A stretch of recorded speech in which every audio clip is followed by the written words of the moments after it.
بسم اللہ الرحمن الرحیم۔ مطالبہ الفرقان، سورہ المجادلہ، مدنی، نمبر 58، آیت نمبر 1۔ قرآن مجید کی تفسیر خود قرآن مجید سے، از علامہ غلام احمد پرویز صاحب، اخذ و تلخیص محمد اکبر دکشت بھاردواج، نظر ثانی ڈاکٹر انعام الحق۔ بسم اللہ الرحمن الرحیم۔ اے اللہ، میری تمام تر کوششوں کا مقصد ربوبیت عامہ کے لیے تیری صفات کو بانداز رحمانیت و رحیمیت معاشرے کے اندر ظہور میں لانا ہے۔ آیت نمبر 1۔ قد سمع الله قول التي تجادلك في زوجها وتشتكي إلى الله والله يسمع تحاوركما إن الله سميع بصير۔ اللہ نے اس عورت کی بات سن لی ہے جو تجھ سے اے رسول اپنے خاوند کے بارے میں جھگڑ رہی تھی اور اپنی مظلومیت کے متعلق خدا سے فریاد کر رہی تھی۔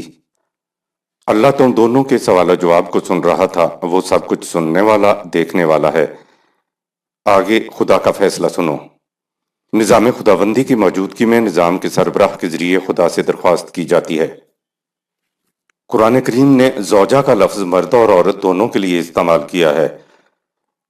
اس صورت پر ہم ایسے وقت پہنچے ہیں جب اسلام کے نام پہ شور مچ رہا ہے کہ عورتوں کی جرتیں بے باک ہو رہی ہیں، ان کو گھروں کے اندر بند کر دو۔ یہ اپنی بات زبان پر نہ لائیں، اس لیے کہ مرد حاکم ہیں۔ پہلے تو یہ بات کہ ہمارے ہاں زوجہ تو صرف عورت کو کہا جاتا ہے، مرد کو تو زوج سمجھا ہی نہیں جاتا، کیونکہ اگر مرد بھی زوج ہے تو وہ حاکم کیسے بنے گا؟ جس وقت یہ آیت نازل ہوئی اس وقت رسول اللہ صلی اللہ علیہ وسلم کی حیثیت مملکت کے سربراہ اور رسول کی تھی، جس کی رسالت پہ ایمان لائے بغیر مسلمان نہیں ہوا جا سکتا۔ ایک طرف تو خدا کہتا ہے کہ اے رسول، خدا اس پر شاہد ہے کہ یہ کبھی مومن نہیں ہو سکتے تا وقت کہ اپنے معاملات تیرے پاس نہ لائیں، اور جب تو قوانین خداوندی کے مطابق فیصلہ دے دے تو اس فیصلے کے خلاف ان کے دل میں بھی کوئی گرانی محسوس نہ ہو۔ دوسری طرف آزادی کا یہ عالم ہے کہ ایک عورت اپنے حقوق اور اپنے دعویٰ کو بڑی آزادی کے ساتھ رسول اللہ صلی اللہ علیہ وسلم کی بارگاہ میں پیش کر رہی ہے۔ قرآن نے اس عورت کا نام تک نہیں لیا، نام لیا جاتا تو بات محدود ہو جاتی۔ تو جا دے لقا، وہ اے رسول تجھ سے اپنے معاملہ پر بحث و تمہیز کر رہی ہے، جھگڑ رہی ہے۔ کیوں جھگڑ رہی ہے؟ کہا وَتَشْتَكِي إِلَى اللَّهِ، تاکہ وہ یوں اپنی شکایت کو خدا تک پہنچائے، اور خدا کہتا ہے کہ تاہا وہ رقما، باہمی ایک دوسرے کے ساتھ برابر کی گفتگو ہو رہی ہے۔ خدا سن رہا ہے، وہ ڈانٹ نہیں رہا اس عورت کو۔ کہہ کیا رہی ہے تو، کہ کس سے بات کر رہی ہے، کس سے جھگڑا کر رہی ہے؟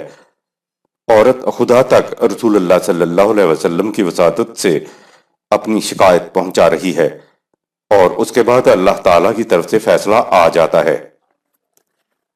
معلوم ہوا کہ اس سے پہلے ابھی وحی کی روح سے اس معاملہ کے متعلق کوئی رہنمائی نہیں آئی تھی، اور اس کے بعد خدا نے اس کے متعلق حکم جاری کر دیا۔ یہاں سے معلوم ہو گیا کہ خدا سے شکایت کرنے کا ذریعہ اسلامی نظام مملکت کا سربراہ ہے۔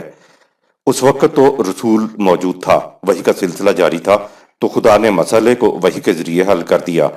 ختم نبوت کے بعد اب نہ تو وحی کا سلسلہ جاری ہے اور نہ کوئی نبی آئے گا جو کار رسالت سر انجام دے۔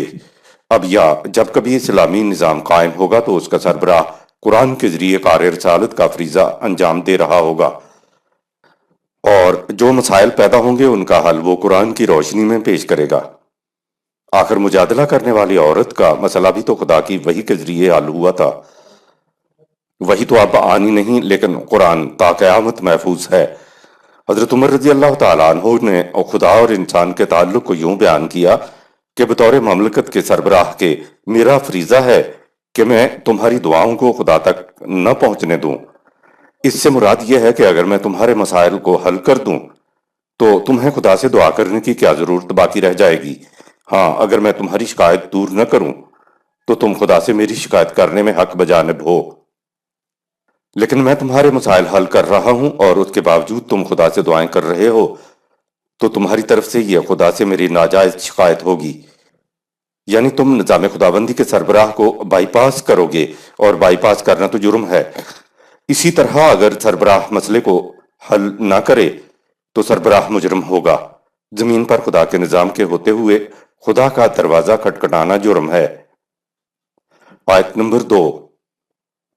الذين يظاهرون منكم من نسائهم ما هن أمهاتهم إن أمهاتهم إلا اللائي ولدنهم وَإِنَّهُمْ لَيَقُولُونَ مُنكَرًا مِنَ الْقَوْلِ وَزُورًا وَإِنَّ اللَّهَ لَعَفُوٌّ غَفُورٌ۔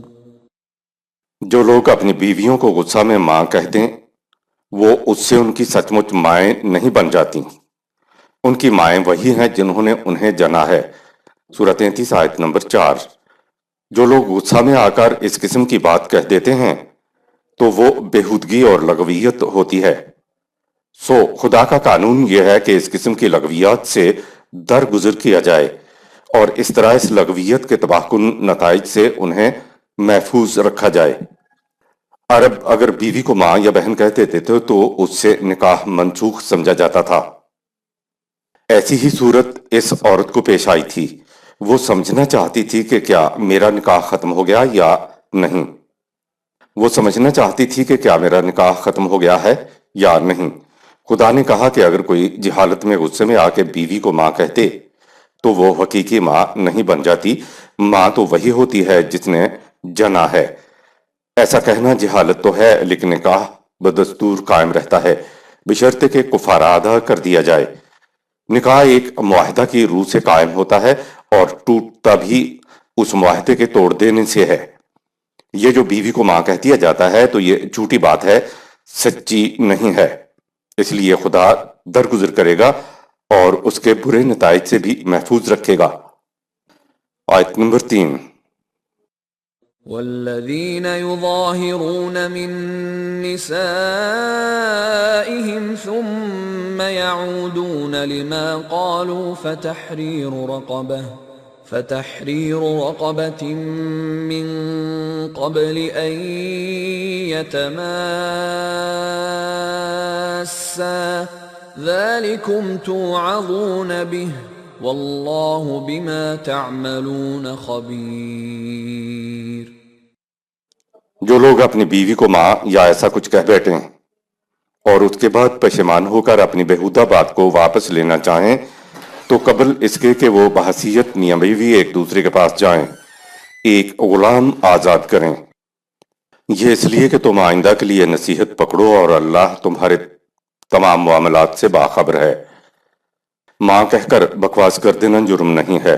طلاق نہیں ہوئی، نکاح نہیں ٹوٹا، لیکن کچھ کفارہ دینا ہوگا تاکہ آئندہ کے لیے تم محتاط رہو کہ اگر پھر ایسی بکواس کر دی تو کفارہ بھگتنا پڑے گا۔ اس آیت میں دوبارہ میاں بیوی بننے کے لیے ایک غلام یا لونڈی آزاد کرنا کفارہ بتایا ہے تاکہ آہستہ آہستہ غلام و لونڈیاں معاشرے کا حصہ بنتے چلے جائیں۔ آیت نمبر 4۔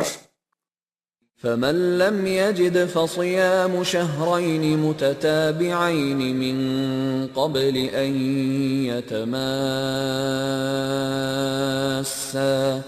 فمن لم يستطع فإطعام 60 مسكينا ذلك لتؤمنوا بالله ورسوله وتلك حدود الله وَلِلْكَافِرِينَ عَذَابٌ أَلِيمٌ۔ جس کے پاس غلام نہ ہو یا غلام آزاد کرانے کی استطاعت نہ ہو یا بعد کے زمانے میں غلام ملتے ہی نہ ہوں تو اس صورت میں وہ تعلقات زناشویی سے پہلے 2 ماہ کے متواتر روزے رکھے، اور اگر اس کی بھی طاقت نہ ہو تو 60 محتاجوں کو کھانا کھلائے۔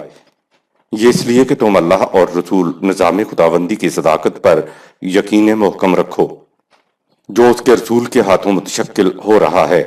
یہ خدا کی مقرر کردہ حدود ہیں اور جو حدود اللہ کا انکار کریں ان کافروں کے لیے علم انگیز تباہی ہے۔ اس آیت میں کفارہ بتایا گیا کہ اگر غلام نہ ملتے ہوں یا غلام آزاد کرانے کی استطاعت نہ ہو تو 2 مہینے کے مسلسل روزے رکھو۔ اگر روزے رکھنے مشکل لگیں یا کوئی بیماری ہو تو پھر 60 محتاجوں کو کھانا کھلایا جائے۔ پہلے تو اپنے رویہ پر نادم ہوا جائے، پھر کفارہ ادا کیا جائے۔ آیت نمبر 5۔ ان الذين يحادون الله ورسوله كبتوا كما كبت الذين من قبلهم وقد انزلنا آيات بينات وللكافرين عذاب مهين۔ جو لوگ اللہ اور اس کے رسول نظام خداوندی کا انکار اور اس کی مخالفت کرتے ہیں وہ آخر الامر ذلیل و خوار ہوں گے، جس طرح وہ لوگ ذلیل و خوار ہوئے جو ان سے پہلے اسی طرح حق کی مخالفت کیا کرتے تھے۔ ہم نے اپنے قوانین واضح طور پر بیان کر دیے ہیں، ان کی مخالفت کرنے والوں کے لیے ذلت آمیز تباہی ہے۔ قرآن کریم میں جہاں اس قسم کے احکام ہیں ان کو حدود کہہ کر پکارا گیا ہے۔ فقہ میں تو جن جرائم کی سزا خود قرآن نے مقرر کر دی ہیں ان کو حدود کہا جاتا ہے، اور جن کی سزائے مملکت یا سلطنت یا حکومت مقرر کرے ان کو تعزیر کہا جاتا ہے۔ یہ ہے فقہ کی روح سے حدود اور تعزیر کا فرق۔ حدود حقیقت میں ان باؤنڈری لائنز کو کہتے ہیں جن کے اندر رہتے ہوئے جزیات سے متعلق قانون سازی کی جائے۔ قرآن اپنی حدود کی خلاف ورزی کرنے والوں کو کافر کہتا ہے۔ فقہ کی بحث میں ہم نہیں پڑھتے، لیکن کیا اسلامی ہے اور کیا اسلامی نہیں ہے اس کو یہ آیت واضح کرتی ہے کہ وَمَن لَّمْ يَحْكُم بِمَا أَنزَلَ اللَّهُ فَأُولَٰئِكَ هُمُ الْكَافِرُونَ، سورہ 5 آیت نمبر 44۔ جو بما انزل اللہ کے مطابق فیصلے نہ کریں، حکم نہ دیں، حکومت نہ کریں، وہ کافر ہیں۔ آیت نمبر 6۔ يوم يبعثهم الله جميعا فينبئهم بما عملوا احصاه الله ونسوه والله على كل شيء شهيد۔ جس دن خدا ان سب کو اٹھا کھڑا کرے گا اور انہیں ان کے اعمال کے نتائج سے آگاہ کرے گا۔ لوگ تو بھول جاتے ہیں کہ انہوں نے کیا کیا تھا، لیکن خدا کا قانون مکافات ہر بات کو محفوظ رکھتا ہے، سب کچھ اس کے سامنے رہتا ہے۔ سب کو اٹھا کھڑا کرے گا سے عموماً قیامت کا دن مراد لیا جاتا ہے۔ قرآن کریم کے متعدد مقامات پر یہ چیز ہے کہ یہاں بھی وہ انقلاب عظیم جو حضور صلی اللہ علیہ وسلم کے ہاتھوں برپا ہوا تھا، اس میں یہ چیزیں محسوس طور میں اسی دنیا کے اندر بھی سامنے آ گئی تھیں۔ مرنے کے بعد زندگی برحق ہے، وہاں جو ہوگا اپنے مقام پہ ہوگا۔ اس دنیا کے اندر بھی اگر قرآنی انقلاب رونما ہوگا تو یہ سب کچھ ہوگا جو قرآن بتا رہا ہے۔ آیت نمبر 7۔ أَلَمْ تَرَ أَنَّ اللَّهَ يَعْلَمُ مَا فِي السَّمَاوَاتِ وَمَا فِي الْأَرْضِ مَا يَكُونُ مِن نَّجْوَىٰ ثَلَاثَةٍ إِلَّا هُوَ رَابِعُهُمْ وَلَا خَمْسَةٍ إِلَّا هُوَ سَادِسُهُمْ وَلَا أَدْنَىٰ مِن ذَٰلِكَ وَلَا أَكْثَرَ إِلَّا هُوَ مَعَهُمْ أَيْنَمَا كَانُوا ثُمَّ يُنَبِّئُهُم بِمَا عَمِلُوا يَوْمَ الْقِيَامَةِ ان اللہ بكل شیء علیم۔ کیا انہوں نے اس پر غور نہیں کیا ہے کہ کائنات کی پستیوں اور بلندیوں میں جو کچھ ہے خدا کو اس کا علم ہے؟ اگر کہیں کوئی 3 آدمی خفیہ مشورہ کرتے ہیں تو ان میں چوتھا خدا ہوتا ہے، اور اگر کہیں 5 آدمیوں میں کوئی سرگوشی ہوتی ہے تو ان میں چھٹا خدا ہوتا ہے۔ اس تعداد سے کم ہوں یا زیادہ یا کہیں بھی ہوں، خدا ہر جگہ ان کے ساتھ ہوتا ہے۔ پھر وہ ان کے اعمال کے نتائج، ظہور نتائج کے وقت انہیں ان سے باخبر کر دیتا ہے۔ یقیناً خدا کو ہر بات کا علم ہوتا۔ خدا نے کہا کہ احصاہ اللہ و نسوہ، سورہ 58 آیت نمبر 6۔ تم بھول جاتے ہو، خدا کا قانون مکافات نہیں بھولتا۔ خدا ہر جگہ موجود ہے۔ اس کو یوں بیان کیا کہ کہیں 3 آدمی ہوں تو ان کے ساتھ چوتھا خدا ہوتا ہے، اور اگر 5 آدمی ہوں تو ان کے ساتھ چھٹا خدا ہوتا ہے۔ تعداد کچھ بھی ہو، خدا ہر جگہ ساتھ ہوتا ہے۔ آیت نمبر 8۔ أَلَمْ تَرَ إِلَى الَّذِينَ نُهُوا عَنِ النَّجْوَى ثُمَّ يَعُودُونَ لِمَا نُهُوا عَنْهُ وَيَتَنَاجَوْنَ بِالْإِثْمِ وَالْعُدْوَانِ وَمَعْصِيَةِ الرَّسُولِ وَإِذَا جَاءُوكَ حَيَّوْكَ بِمَا لَمْ يُحَيِّكَ بِهِ اللَّهُ وَيَقُولُونَ فِي أَنفُسِهِمْ لَوْلَا يُعَذِّبُنَا اللَّهُ بِمَا نَقُولُ حَسْبُهُمْ جَهَنَّمُ يَصْلَوْنَهَا فَبِئْسَ الْمَصِيرُ۔ کیا تو نے ان لوگوں کے متعلق غور نہیں کیا جنہیں خفیہ مشوروں سے روکا گیا تھا، لیکن وہ پھر وہی کچھ کرتے ہیں؟ یہ لوگ مختلف قسم کے جرائم کے ارتکاب کے لیے خفیہ مشورے کرتے رہتے ہیں، جن سے ان کی ذات اور دوسرے متاثر ہوتے ہیں، حتیٰ کہ وہ رسول نظام خداوندی کے خلاف بھی سازش کرتے رہتے ہیں۔ جب تیرے پاس آتے ہیں تو مبہم طور پر ایسے الفاظ میں تجھ سے دعا سلام کرتے ہیں جو الفاظ سلام اور دعا کے لیے خدا نے تجویز نہیں کیے۔ پھر اپنے دل میں کہتے ہیں کہ اگر خدا سب کچھ جانتا ہے تو جو کچھ ہم کہتے ہیں اس پر ہمیں عذاب کیوں نہیں دیتا؟ انہیں معلوم ہونا چاہیے کہ جو جہنم تیار کر رکھی ہے وہ ان کے عذاب کے لیے کافی ہے۔ یہ اس میں داخل کیے جائیں گے، وہ بہت ہی برا ٹھکانہ ہے۔ منافقین سیدھی طرح السلام علیکم کہنے کی بجائے زبان کو ذرا سا پھیر کر السلام علیکم کہتے تھے، جس کے معنی ہے تجھ کو موت آئے۔ یہ یاد رہے کہ عذاب مہلت کا وقفہ ختم ہونے کے بعد آتا ہے۔ آیت نمبر 9۔ يا أيها الذين آمنوا إذا تناجيتم فلا تتناجوا بالإثم والعدوان ومعصية الرسول وتناجوا بالبر والتقوى واتقوا الله الذي إليه تحشرون۔ اے جماعت مومنین، جب تم نے باہمی مشورے کرنے ہوں تو جرائم کے ارتکاب اور نظام خداوندی کے خلاف سرکشی کے مشورے مت کرو، ہمیشہ بھلائی اور قوانین خداوندی کی نگہداشت کے متعلق امور میں مشورے کرو۔ تم بس قوانین خداوندی کی نگہداشت کرو، اس لیے کہ وہی تمہاری تمام صحیح و عمل کا مرکز اور تگ و تاز کا منتہا ہیں۔ تمہاری گردش کا محور اس خدا کے قوانین ہونے چاہیے جس کے حضور تم سب کو اکٹھا ہونا ہے۔ آیت نمبر 10۔ انما النجوى من الشيطان ليحزن الذين آمنوا وليس بضارهم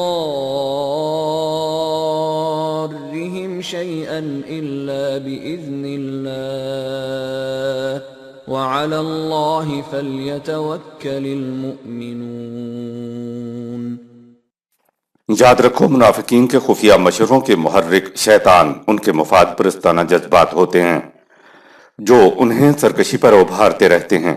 مقصد ان کا یہ ہوتا ہے کہ اس سے جماعت مومنین افسردہ خاطر اور دل برداشتہ ہو جائے، لیکن انہیں اس کا علم نہیں کہ وہ جماعت کو کسی قسم کا نقصان نہیں پہنچا سکتے، کیونکہ نقصان قانون خداوندی کے مطابق ہوتا ہے اور جماعت مومنین ان قوانین کا پورا خیال رکھتی ہے۔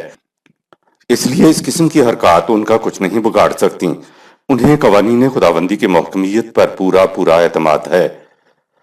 اذن کا عمومی ترجمہ کیا جاتا ہے اجازت یا حکم، لیکن اس کے معنی ہے خدا کا قانون، یعنی جو فائدہ یا نقصان پہنچتا ہے وہ خدا کے قانون کی روح سے پہنچتا ہے، اور مومنین کا نقصان اس لیے نہیں ہو سکتا کہ ان کا قوانین خداوندی پر پورا بھروسہ ہے۔ آیت نمبر 11۔ يا أيها الذين آمنوا إذا قيل لكم تفسحوا في المجالس فافسحوا يفسح الله لكم وَإِذَا قِيلَ انشُزُوا فَانشُزُوا يَرْفَعِ اللَّهُ الَّذِينَ آمَنُوا مِنكُمْ وَالَّذِينَ أُوتُوا الْعِلْمَ دَرَجَاتٍ وَاللَّهُ بِمَا تَعْمَلُونَ خَبِيرٌ۔ اے جماعت مومنین، جب تم سے کہا جائے کہ مجلس میں کشادہ ہو کر بیٹھو تو فوراً ایک دوسرے سے الگ الگ ہو کر بیٹھ جایا کرو، اور جب کہا جائے کہ مجلس برخاست ہوتی ہے تو اٹھ جایا کرو۔ اللہ ان کے درجات بلند کرے جو دل سے اللہ کی باتوں کو تسلیم کرتے ہیں اور ان کی حکمت و غایت کا علم رکھتے ہیں۔ یاد رکھو، خدا کا قانون مکافات تمہارے تمام اعمال سے باخبر رہتا ہے۔ منافقین جب رسول اللہ صلی اللہ علیہ وسلم کی مجلس میں آتے تھے تو باہمی سرگوشیوں کے لیے ایک دوسرے کے ساتھ جڑ کر بیٹھتے تھے۔ الگ الگ ہو کر بیٹھنے کا اس لیے کہا گیا کہ جب سب الگ الگ ہو کر بیٹھیں گے تو ان منافقین کو بھی الگ الگ ہو کر بیٹھنا پڑے گا اور یوں یہ مجلس میں سرگوشیاں نہ کر سکیں گے۔ اس کے علاوہ جماعت مومنین کو بھی شبہ نہیں ہوگا کہ ان کے خلاف مجلس میں بیٹھے کوئی باہمی سرگوشیوں میں مبتلا ہے۔ یہ باتیں بظاہر چھوٹی چھوٹی سی ہیں لیکن ان کے اثرات بڑے دور رس ہوتے ہیں، اس لیے ان کی پابندی ضروری ہے۔ اس سے اللہ تمہارے لیے کشادگی کی راہیں کھول دے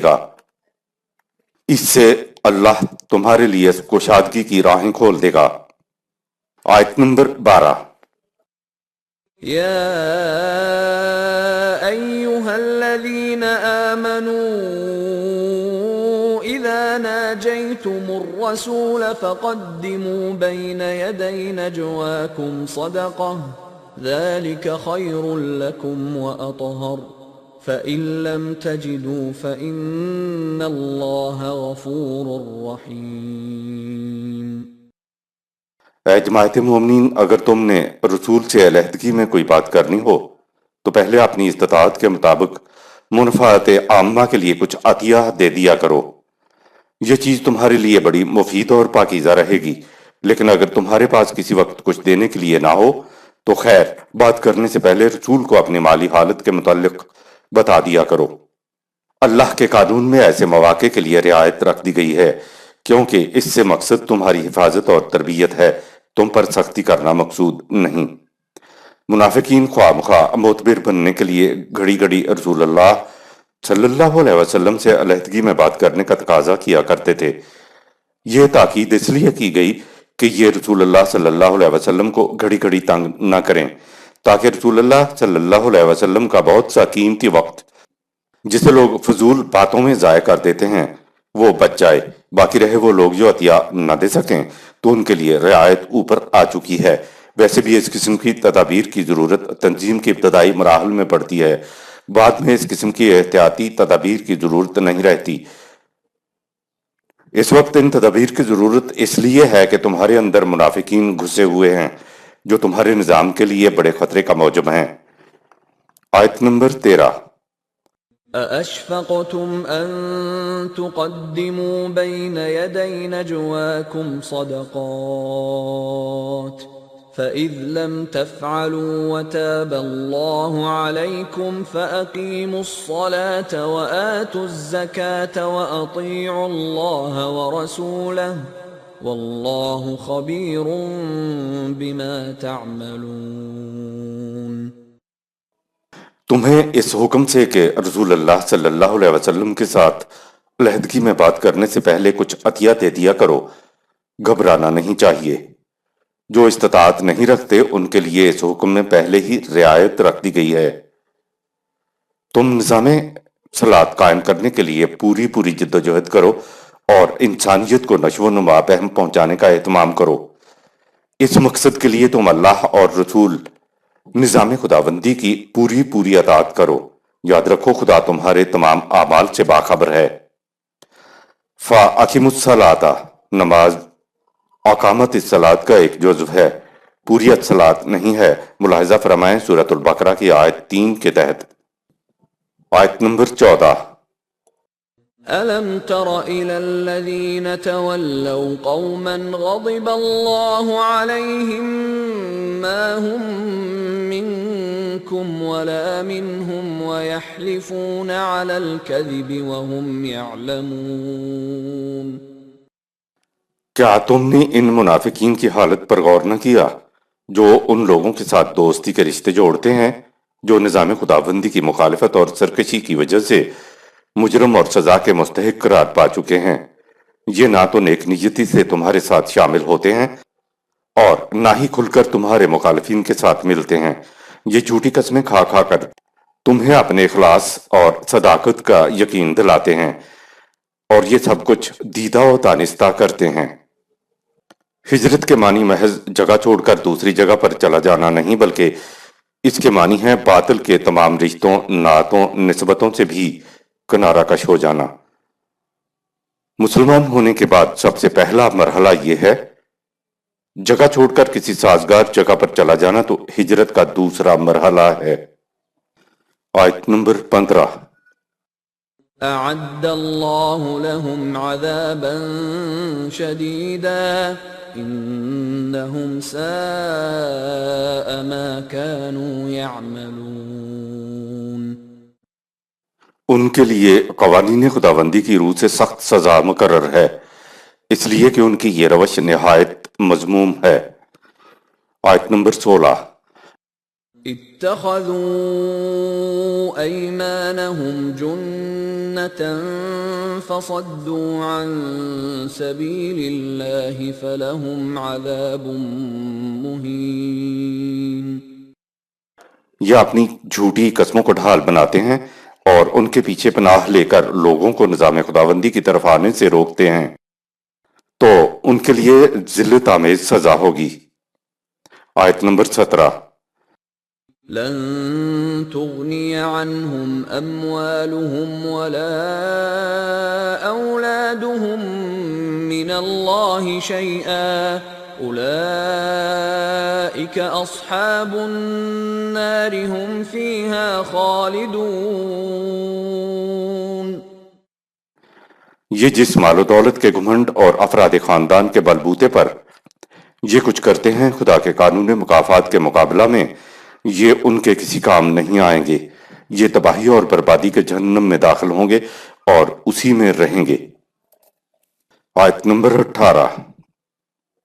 یوم یبعثهم اللہ جميعا فیحلفون له كما يحلفون لكم وَيَحْسَبُونَ أَنَّهُمْ عَلَى شَيْءٍ أَلَا إِنَّهُمْ هُمُ الْكَاذِبُونَ۔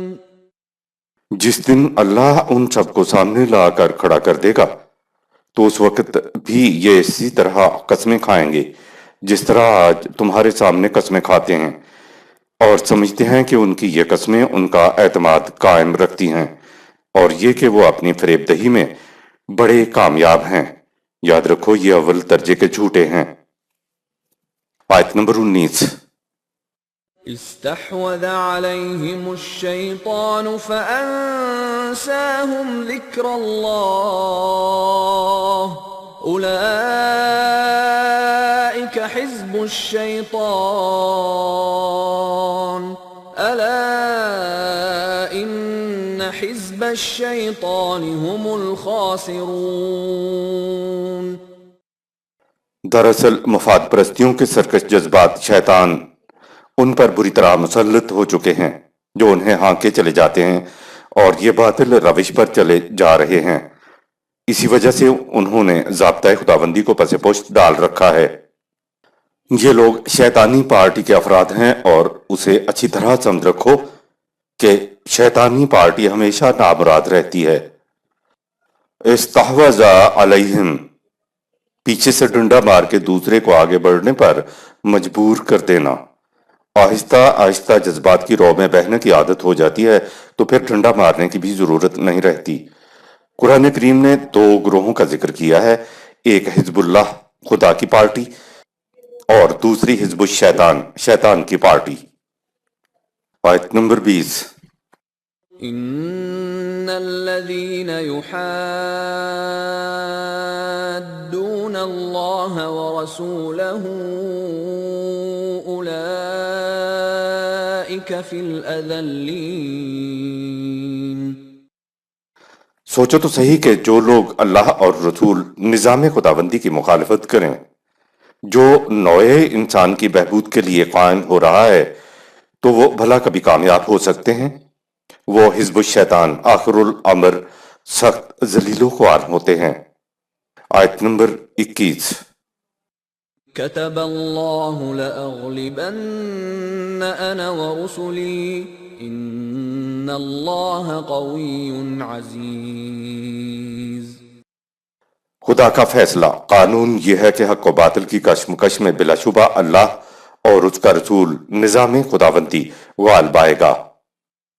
یہ اس خدا کا فیصلہ ہے جو ہر قسم کی قوتوں اور غلبہ کا مالک ہے، اس لیے یہ ہو نہیں سکتا کہ دنیا کی کوئی طاقت اس کے قانون کو شکست دے سکے۔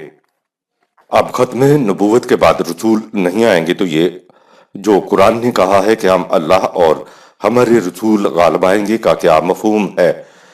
وہ جو فریضہ نبوت تھا یعنی خدا کی طرف سے وحی پانا وہ تو ختم ہو گیا، سلسلہ وحی مکمل ہو کے قرآن میں محفوظ ہو گیا۔ دوسرا سلسلہ ہے وحی کے پیغام کو آگے پہنچانا، اس کے مطابق نظام قائم کرنا اور اس کو آگے چلانا، یہ فریضہ رسالت ہے۔ قرآن نے کہا کہ اس کتاب کی وارث جماعت مومنین ہے جو دوسرے سلسلہ فریضہ رسالت کو قرآن کی روح سے سر انجام دے گی۔ کہا کہ خدا اور یہ جماعت مومنین جس کو حزب اللہ بھی کہا گیا ہے ان کے اوپر کوئی دوسرا غالب نہیں آ سکتا۔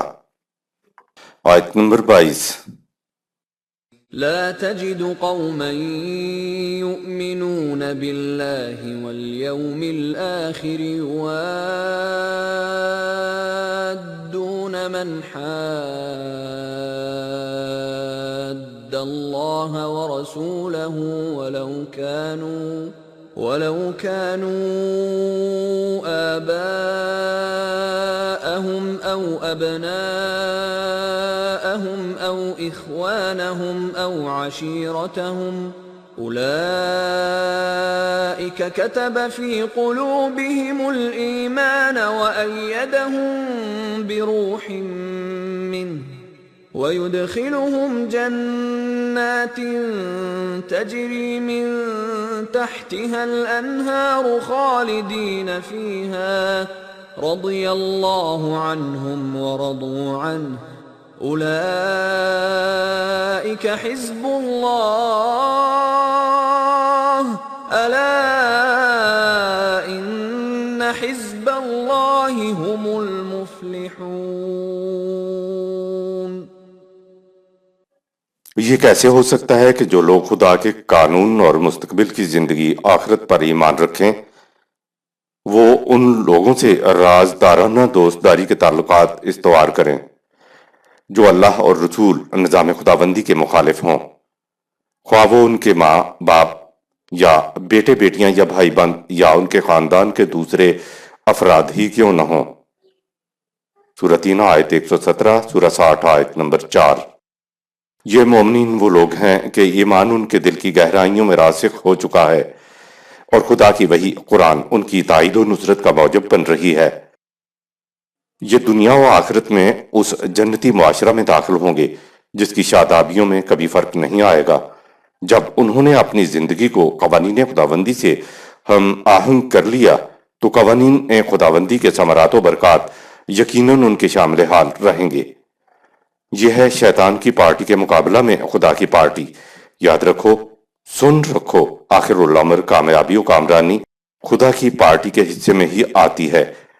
جن خصوصیات کے حامل افراد کا اس آیت میں ذکر ہوا ہے ان کے بارے میں قرآن نے کہا اولئک کتب فی قلوبہم الایمان، سورہ 58 آیت نمبر 22۔ یہ وہ لوگ ہیں جن کے اندر ایمان راسخ ہو گیا ہے۔ قرآن کے مطابق روح کے معنی وحی بھی ہے، توانائی بھی ہے۔ صدق اللہ العظیم۔ یہاں سورہ المجادلہ اختتام پذیر ہوئی۔ شکریہ۔